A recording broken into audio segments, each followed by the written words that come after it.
xibaar yu wér te wóor ca tàng-tàng ba abonnez-vous pour ngeen di mën di jot suñuy vidéo. dal leen ak jàmm seen chaîne bi di Buzz 221 HD démb ci bés bi nga xam ne moom lañ jagleeloon victime yi nga xam ne moom la président Macky Sall di daan tooñ di leen tëj ci kaso bi victime yi nga xam ne ci manifestation politique yi daan am ci réewu Sénégal lañ jële woon ay laago waaye tamit victime yi nga xam ne dañ leen a boomoon ci événement politique yi daan am ci réewu Sénégal si li ni mel kii di Ousmane Sonko en tant que njiitalu parti bii di Pastef yëkkati woon na ay kàddu dëgg daal di koy dénk victime yi yëkkati ay kàddu dëgg daal di koy dénk étudiants yi ak seen manifestation yi daan amal ci réewu Sénégal yëkkati ay kàddu daal di koy jëmale ci partem bii di Pastef waaye tamit yëkkati ay kàddu daal di xamal sénégalais yi que ne kenn mënatu koo tere nekk akub candidat ci élection yi ñuy amalaat ci réewu Sénégal si li ni mel kii di Ousmane Sonko en tant que njiitalu parti politique bii di Pastef xamaloon na victime yi que ne bu projet Pastef bi antoo bu waa parti bii di Pastef ñëwee au pouvoir que ne ñooñee kenn ëpp leen ay taxawaay jëmale ko si li ni mel te ndax ne am na ñoo xam ne actuellement nekkatuñ ci kaw suuf te gëm projet bi moom moo sabab ñu daal di génn àdduna te ne li ni mel dara mënu koo daal di sut ci projet bi waaye nag ne ñi nga xam ne ñoom ñoo fi des te muy ex-détenu yi famille victime yi ak ñi nga xam ne dañoo jëlee ay wéy laagu jëmale ko ci manifestation yi daan am ci réewu Sénégal ne ñooñee buñ nangu sénégalais yi daal di leen di sib wala ñu leen di xoolee bëtu xeebel jëmale ko ci seeni sàkkuteef ci ay ndàmpaay mel ni ndàmpaay moom moo nekkoon principal bii bi nga xam ne moom lañ daan xeexal nee nag lu leer ba am moom mooy que ne daal dinay lancé akub fonds boo xam ne akub fonds d'épargne la te ne actuellement daal dina ciy def lu tolloog 83 millions de francs CFA nee nag fonds boobee dina daal di sàkku ci patriotes yi ngir ñooñee daal di koy amalat akub cagnotte ci mois d'avril bi ñu daal di jëm te ne lépp lu ñu fa daal di récolter dinañ ko jël daal di koy jébbal victime yi waaye tamit premier ministre bii di Ousmane Sonko ne justice bi nga xam ne moom la victime yi daal di réclamer te réclamer wuñ vengeance mais justice boobee ala kulli àll dinañ ko daal di amal ci réewu Sénégal waaye tamit xamal na victime yi bu baax a baax que ne mbir moomee mun naa daal di jël temps ndax ne akub nit balaa nga koo daal di jàpp war koo tëj ci rayub nit te loolee war a nekk lu des ci dundam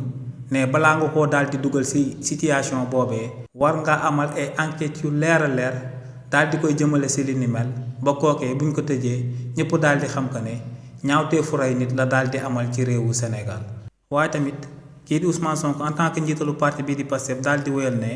d'accord na ci sàkkuteef bu bëri bi nga xam ne moom la victime yi daal di amal ginnaaw bañ daan amal journée boobee te moom mooy que ne ñu daal di raxasaat magistrature réewu Sénégal daal di tànn magistrat yoo xam ne Ousmane Sonko mënu leen a def loo ñu daal di def son excellence président Bassirou Diomaye Diakhar Faye mënu leen a def loo ñu daal di def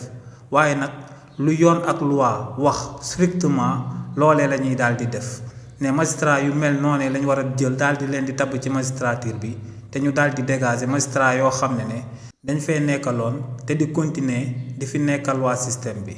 ginnaaw li ni mel tamit kii di Ousmane Sonko daal di wéyal daal di yëkkati ay kàddu jëmale ko ci étudiants yi c'est li ni mel kii di Ousmane Sonko ne lu leer ba am moom mooy que ne yeneen régime yi nga xam ne moom la daal di donn ñooñee ngir bañ akub étudiant daal di fipp ci réewu Sénégal da doon sabab ñu daal di xaatim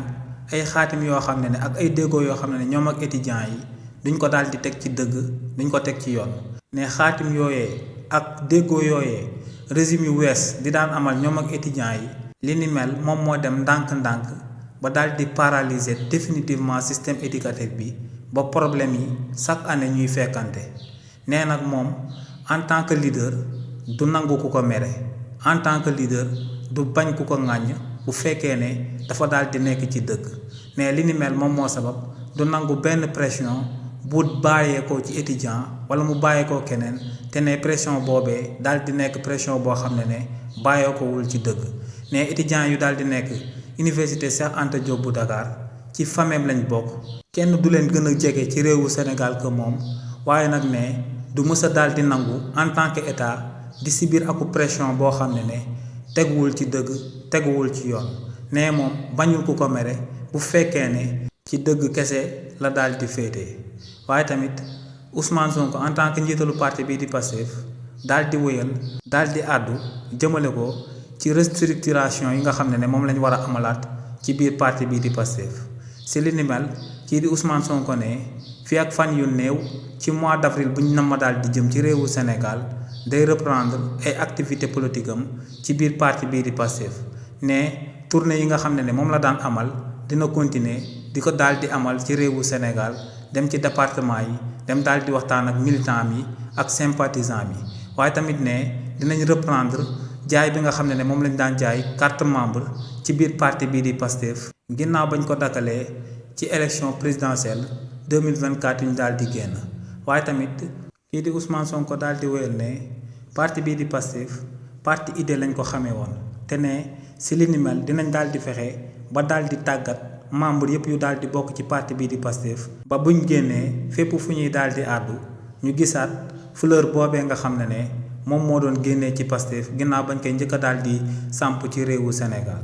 waaye tamit ginnaaw loolee premier ministre bii di Ousmane Sonko en tant que njiitalu parti bii di Pastef daal di àddu jëmale ko ci élection yi nga xam ne moom lañ war a daal di amal ci réewu Sénégal. si li ni mel premier ministre bii di Ousmane Sonko ne lu leer ba am moom mooy que ne ci lu des ci ngiru dundam ci réewu Sénégal dootuñ fi amalati beneen élection te moom bokku ci. ne li ni mel bu amee ci réewu Sénégal day fekk ne moom Ousmane Sonko ci wàllu boppam mu daal di taxaw bañ a bëgg a daal di nekk akub candidat ne loolee rek moom mën a daal di am ci réewu Sénégal te Ousmane Sonko du bokk ci ay élection waaye ne ci élection législative yi ñu nama daal di amal ci réewu Sénégal en 2027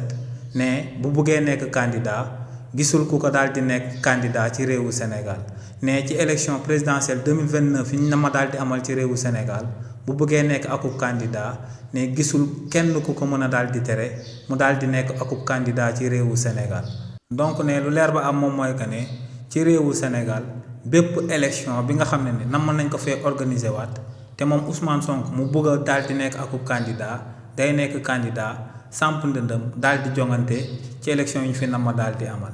kàddu yi ni mel la kii di Ousmane Sonko en tant que njiitalu parti bii di Pastef yëkkati woon jëmale ko ci journée bi nga xam ne victime yi lañ ko jagleeloon ci réewu Sénégal te mu daal di àddu daal di waxtaan ak victime yi langage de vérité daal di waxtaan ak étudiants yi langage de vérité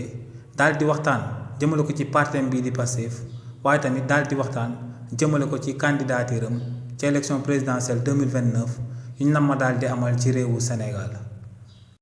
xibaar yu wér te wóor ca tàng tàng ba abonnez-vous pour ngeen di mën di jot suñuy vidéo